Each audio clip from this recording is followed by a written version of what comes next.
The video that you are about to watch is an excerpt of the original. After my long efforts in dealing with YouTube's copyright management system, I had to give up. I haven't given up my projects though. And while we cannot publish the entire video here due to the imminent danger of having the channel closed down, you can still enjoy excerpts which we've carefully chosen in order to make this video meaningful, fun, and educational. If you want to watch the complete video, including the sound of the music from the original recording, as well as special edition videos which will never be published here on YouTube due to the same copyright issues, and the Beatles 150 series, as well as other series and courses, you're welcome to visit my Ko-fi or Patreon page. I hope you enjoy this video. Believe it or not, although they recorded it in German too, I Want to Hold Your Hand was the song by which the Beatles conquered the hearts of the Americans. I suppose it wasn't the German version that conquered the American hearts.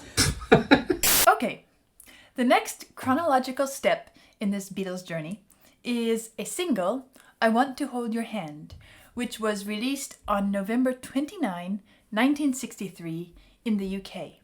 Just a week after their second album, With the Beatles, which I just finished going through. So first, about the German version of it.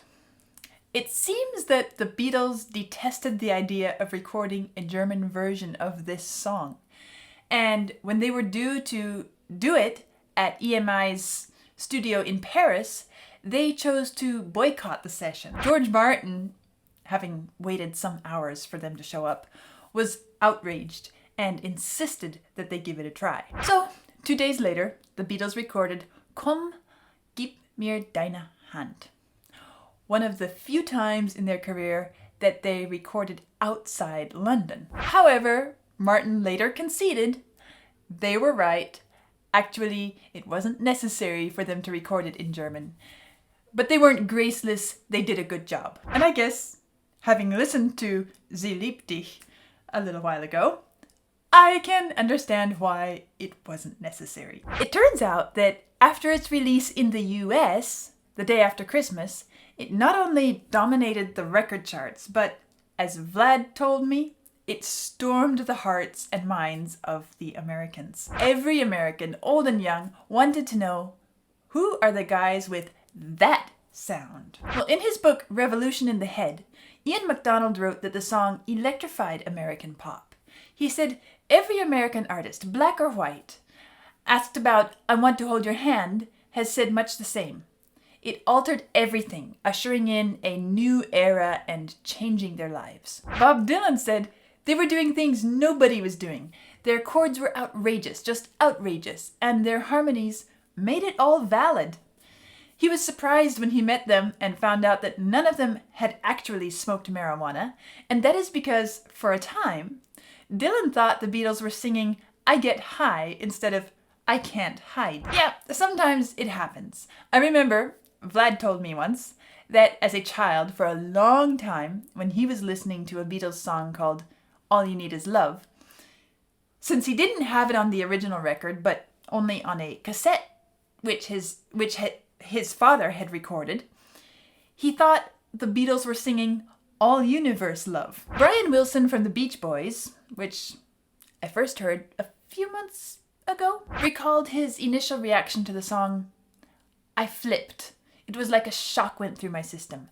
I immediately knew that everything had changed. But here is a nice detail that Vlad told me. The scheduled release date was originally January 13, 1964. January 13, 1964. But they were forced to reschedule it because of public demand. And it all started with a 15-year-old girl from Washington, D.C. by the name of Marcia Albert. She watched a CBS Evening News about the Beatles in November of '63 and decided to write a letter to a local radio station asking why weren't they playing anything from this huge sociological phenomenon, as the news report called them. Well, the disc jockey of that local radio station, a gentleman by the name of Carol James, because of that phone call, arranged to have the Beatles' most recent British single brought over to the radio station with the help of a stewardess on a flight from Britain. And he played it on the air on December 17th, 1963. James called Marcia the day he got the record, and he said, "If you can get down here by 5 o'clock, we'll let you introduce it," which she did. And that song was "I Want to Hold Your Hand." It's not hard to imagine what happened next. The phone line to that radio station got red hot. James played the song multiple times, each time interrupting it in the middle with the phrase, "This is a James Carroll exclusive," so that no one else could tape the song off the air and rebroadcast it. Within days, a copy of the song got to Chicago, to St. Louis, and so on. Capitol Records threatened to sue the radio stations if they didn't stop broadcasting it, but they soon realized that it was way too late, and so this is how they got to release it ahead of the scheduled date. By December 26th, there could hardly be found a popular radio station in the US that wasn't playing "I Want to Hold Your Hand." And shortly after, they were playing any Beatles song they could possibly get their hands on. Cynthia Lowry of the Associated Press expressed her exasperation with Beatlemania by saying in February 1964 of the Beatles, "Heaven knows we've heard enough of them. It has been impossible to get a radio weather bulletin or time signal without running into 'I Want to Hold Your Hand.'" By January 10th, the single had already sold over 1 million copies. On February 10th, during a ceremony at the Plaza Hotel during their first US visit, the Beatles were presented with a gold record for this single. In fact, 250,000 copies were sold within the first 3 days of release. In New York City, it was estimated that 10,000 copies were purchased every hour. By March 28th, the single had sold 3.4 million copies, and in total, it went on to sell 5 million copies in the US alone. Now, the Beatles were great admirers of American music, as I've learned, and since nobody from Great Britain had ever made it big here in America, it was their ultimate dream to conquer the US. Actually, Paul said they were determined not to go to America until they had a #1 record here. Well, it turns out that when the single hit #1 on the Cashbox charts on January 25th, the Beatles were playing a 3-week engagement at the Olympia Theatre in Paris. That was when they recorded the German version of it. That evening, on the 25th, they received a telegram from Capitol Records stating that they were #1 in America. It isn't very hard to imagine their excitement. Actually, just like I have said several times as I've been listening to their first songs, they were writing successful teenager music because they were, in heart and mind, nothing but 4 kids. I mean, look at this famous photograph of the pillow fight they had in the hotel room that evening.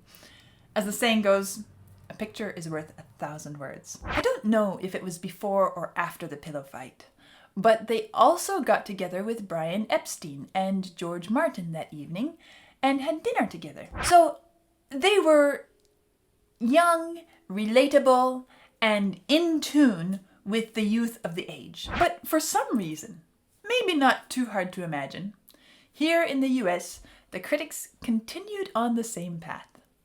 Esquire's music critic David Newman wrote in April 1964, "Terrible awful. It's the bunk. The Beatles are indistinguishable from 100 other similar loud and twanging rock and roll groups.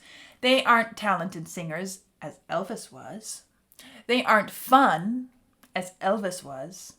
They aren't anything." Really? Okay, fine. Sounds like classic American arrogance to me. Nobody can match us. Anyway, according to the Beatles website, the genre of this song is rock pop. And John Lennon said in a 1980 interview, "We wrote a lot of stuff together, one-on-one, eyeball to eyeball, like in 'I Want to Hold Your Hand.' I remember when we got the chord that made the song. We were in Jane Asher's house, downstairs in the cellar, playing on the piano at the time. And we had "Oh, you got that something." And Paul hits this chord, and I turn to him and say, "That's it." I said, "Do that again."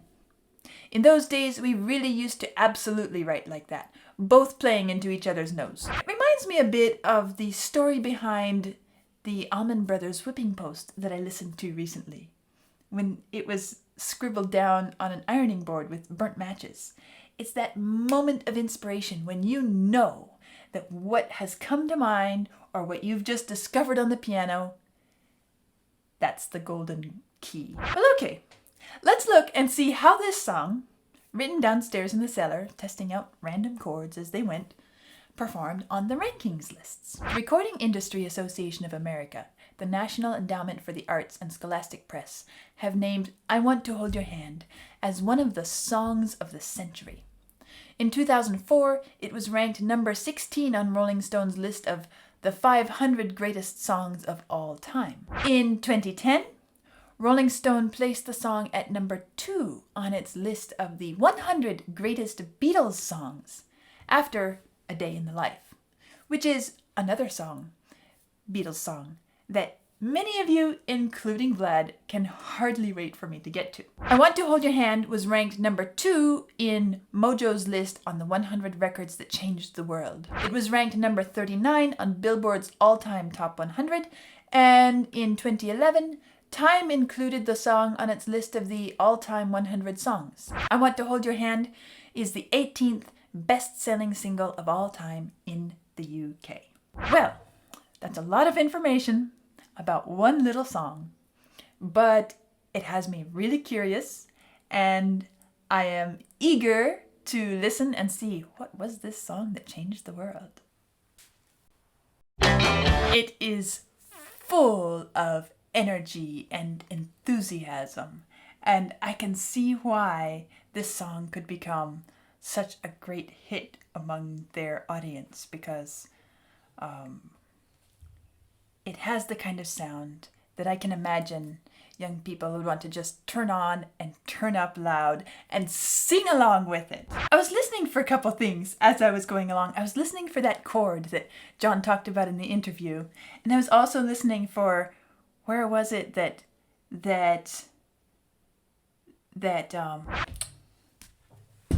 I can't think of the names. Bob Dylan? Bob Dylan.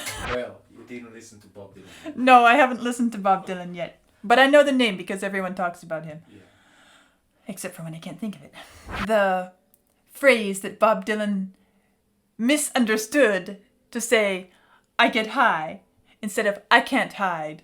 And so I caught those along the way, as well as just the overall energy and feel of the piece. Now I want to go back through and listen more closely, more specifically, and we'll pause and stop along the way, as usual.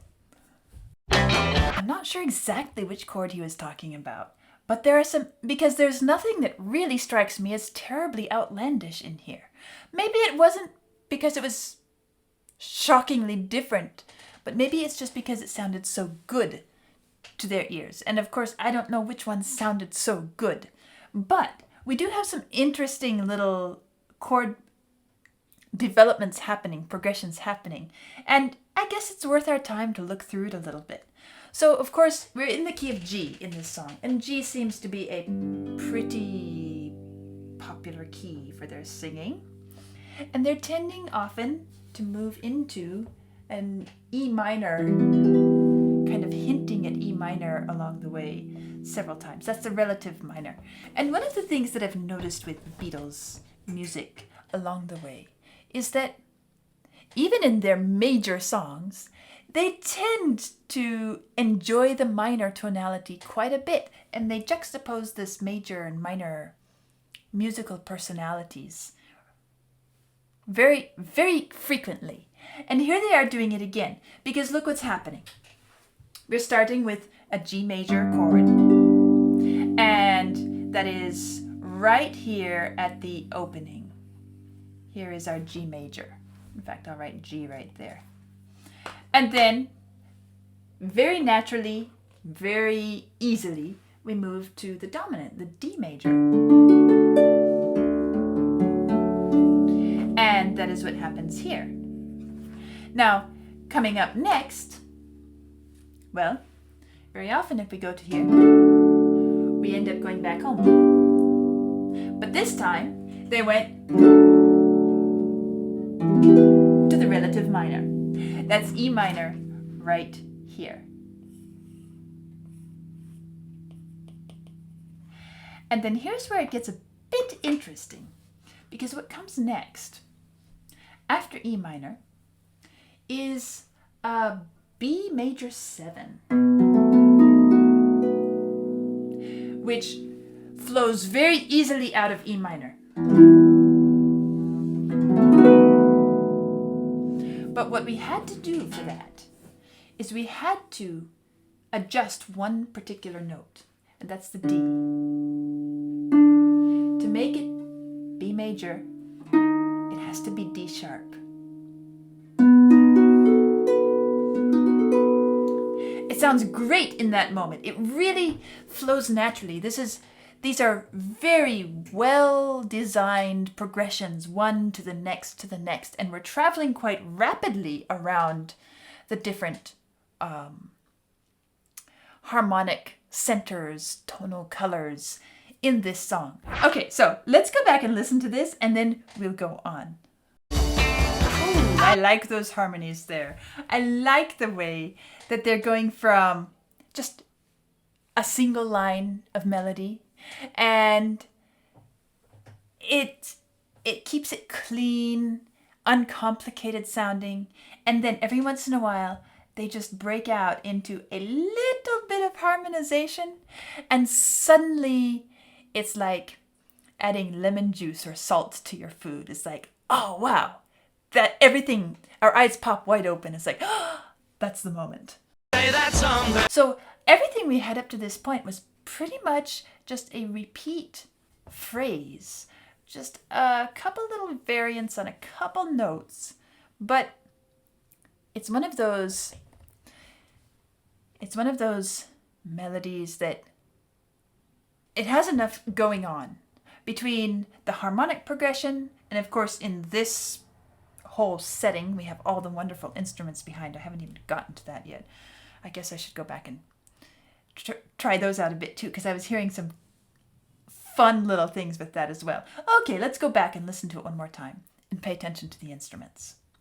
It's interesting the way the guitar just has a couple little ding ding, ding ding, ding. It's like he's not even bothering to play much. He just knows exactly where he wants to throw in a little note to add to the color and texture of it. Again, it's more seasoning, it's spice. And then the bass here and the drums, they're giving this ching ching ching ching ching ching bum bum bum bum bum bum bum, and it helps to give us the urgency and the energy rhythmically. Here, we were set up with this bum bum bum bum bum bum. All right. Now here, this time, we have the same thing. Dum ba dum da dum ba dum bum bum bum bum bum bum. But that's not how it goes. Instead, it goes bum bum bum bum bum bum and arrives before the beat.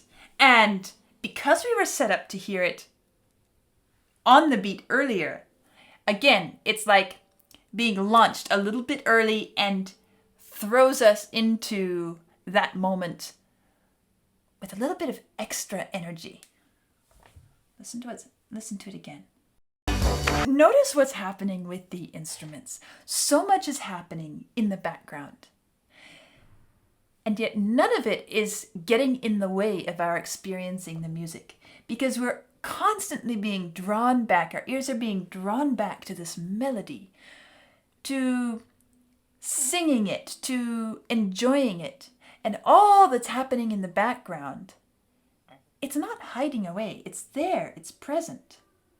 Whether it's the drums, whether it's that little guitar chink, chink, whether it's the bass, bum, bum, bum, bum, bum, bum, bum, whether it's, well, I noticed something else here. It wasn't very many songs ago that I listened to one and I had been told, and I discovered along the way, that it was the first time double stops had been used in the bass in this type of music. Well, here we are with some double stops happening here as well. So it was something that they decided to keep up going. How did it change? Because we didn't change tempo. What changed was most of the instruments dropped out. The drums kept us going. And then, again, a little bit of a shift in the harmonies and textures. And the other thing that happens is the voices start singing very straight. Bum, bum, bum, bum, bum, bum, bum. Not divided beats or anything like that. It just helps to give us a little bit of a break from the activity that's been going on. I like that little guitar there. Going something like this. That's actually a D minor rather than... Remember, we were hearing the D major chord early in the song. Now it's shifted to minor. Back to G. C. A minor. And then back to D minor. That works pretty well on the harp. It's something that I could actually play along with them. This is the moment where Dylan thought they were saying, I get high, I get high. I can't hide, I can't hide, I can't hide. Okay? I like this chorus here. And one of their favorite intervals, it seems to be a fifth here. Fifths and fourths. As I was listening to in one of the earlier songs and noticing, they like these fifths and they like these fourths. Not so much the popular thirds and sixths. Well, if we have thirds, it's a very sweet sound. Sixths as well.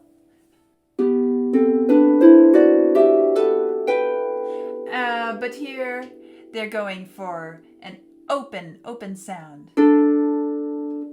That fifth. I can't hide. I can't hide. I can't hide. Well, they set it up actually by doing thirds first. I can't hide. I can't hide. And then finally, I can't hide. And then they hold that final open fifth. Let's listen to that again. I said it once before. I'm going to say it again. I really enjoy this chorus. The shift in the textures, the shift in the coloring of the instruments behind the voices. The voices don't really change their tonal color a lot themselves. But something about the way the guitars back away and then the bass starts doing these double stops, and there's this little bit of warmth that it brings in, and the drums along with it. Bum, bum, bum, bum, bum, bum. And then above that you have this guitar. Ba-dum, ba-bum, da-dum, ba-bum. It's so... There's something that feels very special about it to me, and I enjoy it. I'm going to listen to that one more time just because I'm enjoying it, and then I promise I'll get to the end. And here at the end, they put this right in the middle as we're building up to this anticipation. Suddenly, they expand the rhythm a bit. Instead of ding, ding, ding, ding, ding, ding, ding, ding, it becomes triplet, one. And it's just one more little statement before everything is finished. Bordering on melodramatic, but not quite. Yes, I can see why this became so popular. Because everything about it fits together and works so well. It seems like a lot of the roughness and angularity of the earliest stuff that I listened to has been smoothed off a bit. It's a little bit more polished and balanced without being dull, without being boring. It just feels more natural. And it also feels like everything they've done up to this point, they kind of packed it all into this song. Everything from the hand claps to the drum, Ringo, the drummer, doing his thing, which so many of you have said he does so well, and I'm beginning to understand why. He's there. It's there. Everything that he does is simply there. And it's not in the way. It's simply there. And on top of that, the double stops they experimented with earlier, now it's here. The yeahs they experimented with earlier, they exploited earlier, now it's here. The hand clapping, they experimented earlier with it, now it's here. I didn't hear any whistling or oohing or humming, but there's already so much happening in here. And then there's that funny little guitar, tick, tick, tick, tick, twang here, twang there. That seems like their moment of trying out one new little experiment, even in this song. And as I said, it's the spice, it's the seasoning, which adds some brightness to something that is already very well balanced. When this went wild in the US, when it first came out, after its release, before its release, however it was, young and old alike went crazy over this song. And I think it's because while it does feel fresh and innocent, it does not feel childish. It does not feel self-indulgent. It feels classic. It feels like storybook quality. And every single person who gets into this, whether they're old or whether they're young, they either remember a time when they felt this way, or they can imagine the possibility of feeling this way. Perhaps they experience it now. Perhaps they never felt this way, but they hope to feel this way. There is within practically every person a little spark of youth somewhere. A little spark of young, vibrant childhood energy and anticipation and hopefulness.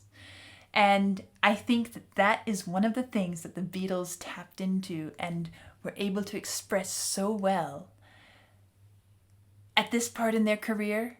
I don't know how it was going forward, but it's something very relatable for people, not just the young people. And, well, history tells the story. So there we have my first listen of I Want to Hold Your Hand, and I'll see you next time.